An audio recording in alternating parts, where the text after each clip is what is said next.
Untuk kita melihat risk reward ratio, saya sell di sini. Oke. Stop loss saya di mana? Hai Real Traders, balik lagi di YouTube Trader Family. Kali ini bersama saya Geraldi dan juga Pak Tito pastinya. Ya, halo, ini ada wajah baru lagi nih. Geraldi ceritanya nggak mau kalah sama Aldi. Iya Pak, karena saya juga punya topik menarik untuk kita bahas dan belum pernah ada di video kita sebelumnya. Tapi masih banyak banget klien-klien yang nanya soal masalah ini Pak. Oke, apa nih? Masalahnya adalah berapa sih Pak SL dan TP yang ideal dan cara nentuinnya gimana? Masalah klasik ya Pak. Asik banget. Nggak, saya nggak ngerti sisi menariknya nih. Tapi jujur Pak, masih banyak banget yang nanyain ke konsultan-konsultan termasuk saya soal ini. Oke. Iya, oke, terus? Karena masalah mereka gini Pak, mereka ngeluhnya giliran saya udah nentuin TP, TP-nya nggak pernah kena Pak, malah balik jadi loss. Oke. Giliran saya nentuin SL, kena terus SL-nya, kalau saya banyak. Serba salah. Serba salah, akhirnya saya gedein deh SL-nya. RR-nya jadi jelek Pak. Gimana tuh? Tanggapan Bapak soal itu? Enggak, sekarang gini loh. Ini emang mayoritas orang itu tuh apa ya, kayak semacam terjebak dalam pemahaman bahwa TP atau SL itu harus sekian pips, dipatok oleh angka gitu kan. Padahal yang namanya kita trading itu kan ada yang namanya daily range. Yang daily range dalam artian pergerakan harian yang terjadi di market. Dan pergerakan harian ini diambil berdasarkan angka rata-rata ya, pasti angka rata-rata panjang. Oke, jadi daily range ini tuh bisa berubah setiap tahunnya. Benar-benar bisa berubah setiap tahun. Kita boleh cek lah datanya. Dan yang paling fatal adalah saat perubahannya ini benar-benar signifikan. Kita sama-sama ingat waktu COVID. Wah, 2 kali lipat itu mah kelihatan banget Pak. Tahun 2019, ini kita bicara gold ya.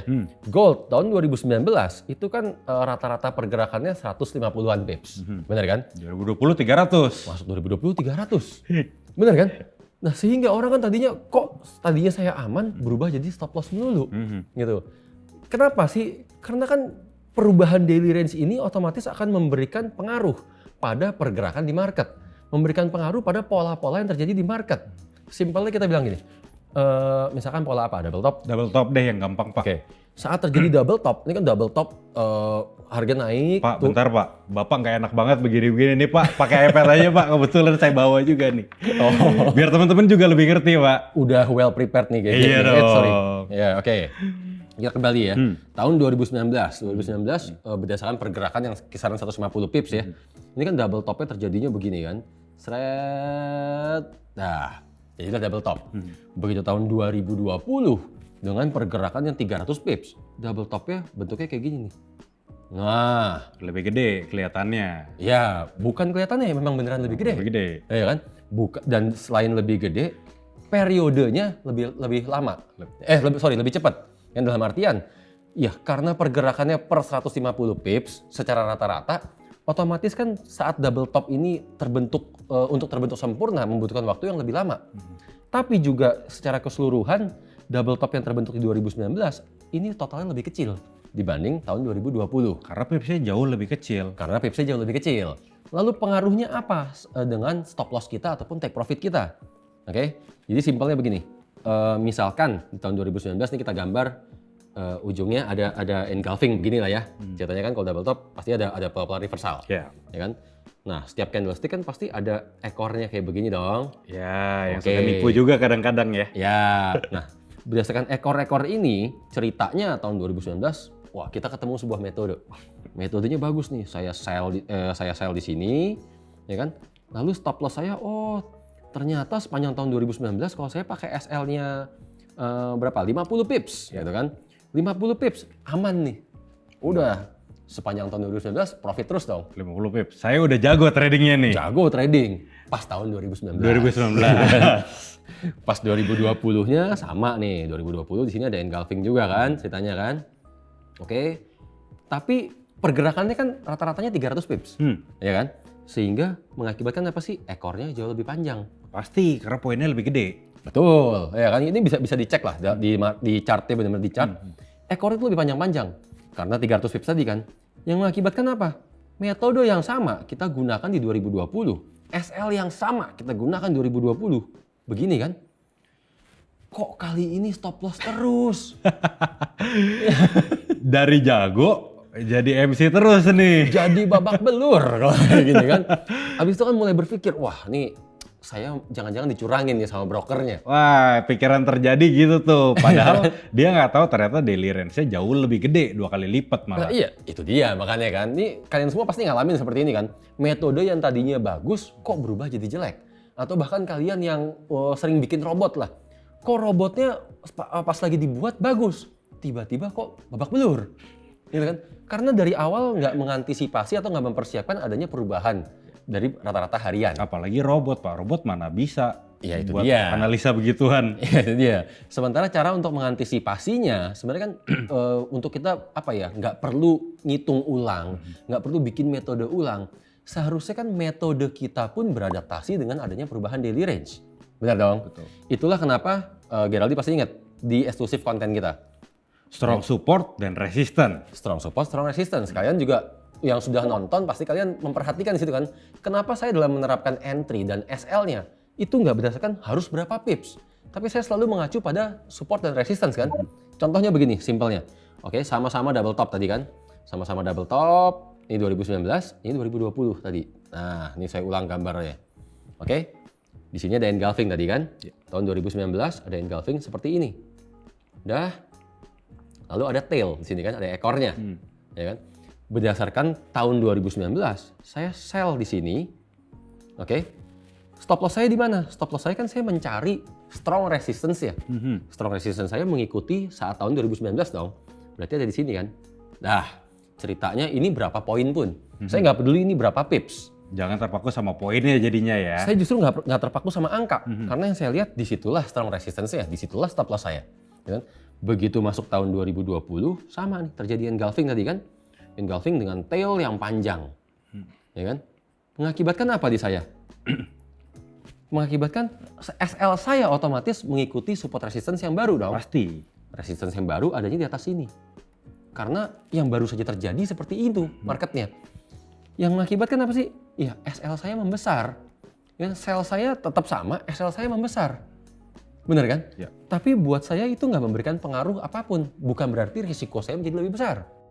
Ya kan? Ini yang kita baru bahas minggu lalu sama Aldi. Bahwa resiko yang sebenarnya adanya di dalam lot kita. Padahal memang kalau dari lot, misalnya di 2019 kita terbiasa pakai satu lot, tinggal dikecilin aja setengahnya di 2020. Tinggal dikecilin. Resiko sama. Resiko sama. Itulah kenapa saya nggak pernah terlalu peduli ini SL-nya berapa pips. Ya kan? Tinggal lot saya yang mengikuti. Gitu. Dan dengan begitu, otomatis SL saya dinamis mengikuti kondisi market yang terkini. Gitu kan? Begitu juga dengan TP kan. TP saya selalu mengacu pada support resistance. Sehingga ya memang TP dan SL saya benar-benar dinamis. Gitu loh. Itu bisa dilihat kok. Kalian benar-benar bisa lihat di video yang major trend. Di mana TP saya, SL saya berubah-ubah. Beda-beda setiap ordernya, setiap entry-nya. Gitu kan. Bahkan dalam kondisi sekarang pun dalam tradingan kita yang baru-baru ini juga sama. SL-nya itu beda-beda. Gitu loh. Jadi ya apa ya, metode saya pindah tahun sekalipun tetap secara probabilitas ya segitu-gitu juga, nggak akan berubah gitu karena metodenya beradaptasi, bisa dibilang beradaptasi dengan daily range yang baru.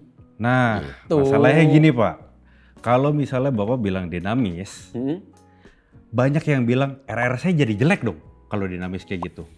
Kok jadi urusannya RR? Iya Pak, karena masih banyak banget orang di luar sana yang belajarnya RR saya itu harus 1:2 atau 1:3, bahkan 1:4. Itu yang bagus Pak. Nggak dinamis kayak gini. Nggak bisa. Maksudnya gimana ya, ini belajarnya nggak tahu dari siapa lah. Maksudnya tersesat nih akhirnya teman-teman kita nih.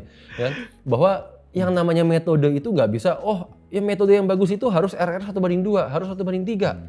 Ya, atau sebaliknya, metode yang bagus itu harus probabilitasnya 70%, 80%, win rate 70%, 80%. Ini kan harusnya dikombinasikan. Benar dong? Probabilitas tidak bisa berdiri sendiri. Kenapa? Kalau dibilang probabilitasnya 80%, tapi SL banding TP-nya 8:1. Ya Buat capek apa? doang. Benar kan? 8 kali win, sekali loss habis. Capek doang Pak, mending gak usah trade kalau Nggak kayak guna, gitu. gitu kan? Begitu juga dengan RR. RR 1:2, probabilitasnya 20%. Buat apa? Ya kan? Ini kan harus digabung jadi satu. Iya. Ya kan? Probabilitas berapa, risk reward rasionya berapa, barulah itu menjadi sebuah metode. Dan kalau hanya berkaca pada probabilitas, kita kembali ke gambar tadi. Hanya berkaca pada probabilitas.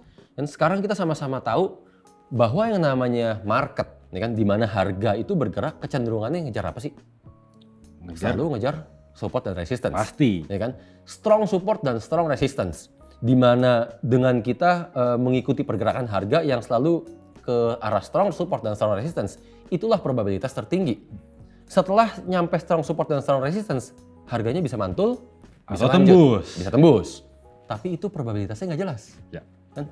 Otomatis secara probabilitas kita harus ambil yang tertinggi, di mana itu hanya mencapai strong support dan strong resistance. Oke? Dan kita balik ke yang tadi kan. Sekarang kalau misalkan kita sudah menentukan, oh sudah tahu nih, ini akan mengejar strong support atau strong resistance. Oke? Dari mana kita bisa menentukan bahwa angkanya harus segitu? Itu dulu. Kan bahwa oh ini harus 50, TP-nya harus 100.